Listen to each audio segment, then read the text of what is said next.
Hello everybody, my name is RetroBoy03 and welcome to my analysis video on the newly revealed LEGO City 60200 City Capital set.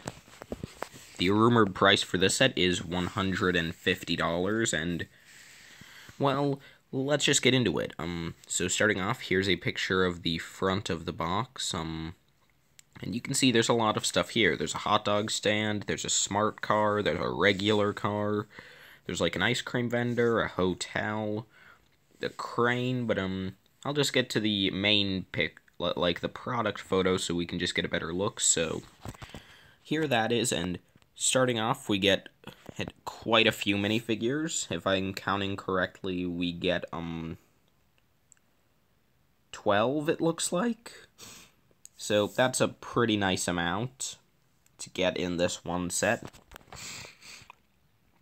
However, I don't see many special prints for this set, but, really the only figures that seem kind of exclusive here, and this is a blurry image, but so I can't really tell, but it looks like the hotel worker will definitely have a new print, and the caveman should have an exclusive torso print, if I'm correct. Oh yeah, I guess that's the first thing we'll start off with, the caveman in this awful little museum. The caveman on his little stand is pretty cool. It's obviously supposed to be like a little display, like at a museum, just like a little mock-up or whatever you would call it. Exhibit, that's it.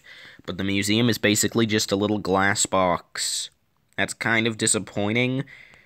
And then we have this giant crane that looks like it has 5 times the piece count of the museum. And I guess the idea here is it's in construction, so that's why LEGO didn't have to put any effort into it. That seems pretty bad in my opinion, though. Next up we have the hotel, which is undoubtedly the best part of this set, at first glance. But then you realize that how small it is. Like, seriously, why is this so small? Why did LEGO have such a problem here? They should have made the 2 buildings much bigger and downsized, like, that giant crane. I mean, like, honestly, LEGO could have made this hotel twice the width, and it wouldn't have been too hard for them. Like, think about it. They would just have to make the wall longer on both sides. It would take, like, a maximum of, like, 80 pieces to double the size of this in terms of width. So, I mean, just going with the level of detail they have now. So, that's kind of disappointing, but it looks like there's a roof pool, if I'm looking at that right, so that's kind of odd. So yeah, I mean, it looks really nice from the front, though, just feels though it could have been done better on the interior. Then we have a tour bus, which is another great thing. I always like LEGO buses, and this is not one to disappoint. It looks like there's a fair amount of seats, both on top and inside. But yeah. It looks good, it's red, which is nice, and yeah, there's just a lot here. It looks like a fun build. Then we have undoubtedly the worst part of this set, the skate ramp. LEGO, please tell me why you put so many pieces into a crappy little skate ramp that no one is going to want. Like, who would want that?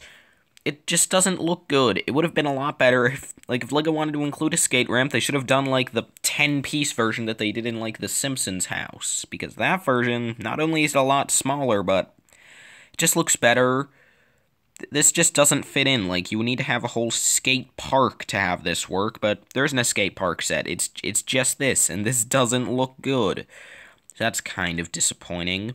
Actually, it's really disappointing.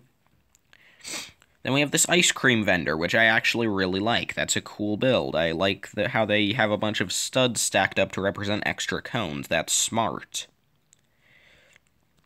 Yeah, so that's a nice build. And then we have the police motorcycle, which I feel also like.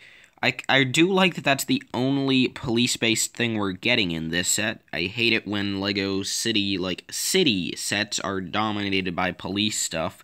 So I'm glad that that's all we're getting here from the police. And it's just a little motorcycle, so kind of inoffensive. I don't even see a police officer to drive it, though, unless...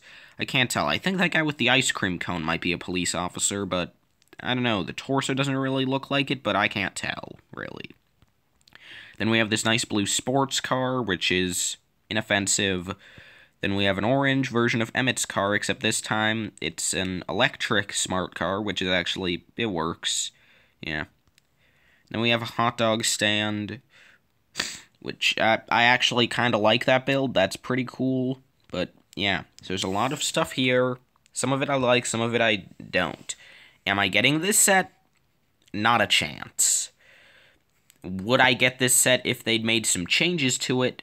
Yeah, I mean, in my opinion, cut out the skate ramp, cut out the crane, and make the two actual buildings bigger. Like, that's what I would have done. Like, give us an actual museum, and give us a larger hotel. Like, even if they're both just, like, complete facades at the back. Like, you just have a nice front, and then on the inside, it's just, like, 3 or 4 studs of depth. Like, even that would have been fine. But I don't know, like, I feel as though, like, LEGO really should have gone more into emphasizing the buildings rather than emphasizing the crane. Didn't we get, like, a crane recently? Like, that might have been a couple years ago, but for some reason I think, like, did the mining theme have a crane? I don't know if it did, but I'm pretty sure with Arctic we're getting a crane. LEGO does a lot of cranes, and they shouldn't have put a crane in this set. Also, the skate ramp is absolute garbage, and we should burn it in heck. So yeah, so those are my opinions, I guess. Some of it's good, some of it's bad. They should have taken the bad and to improve the good. Yeah. So thank you all so much for watching this video, and if you liked it, push the like button. I know that really is kind of self-explanatory, but just wanted to remind you all for no real reason. And we'll see all of you in my next video. Bye.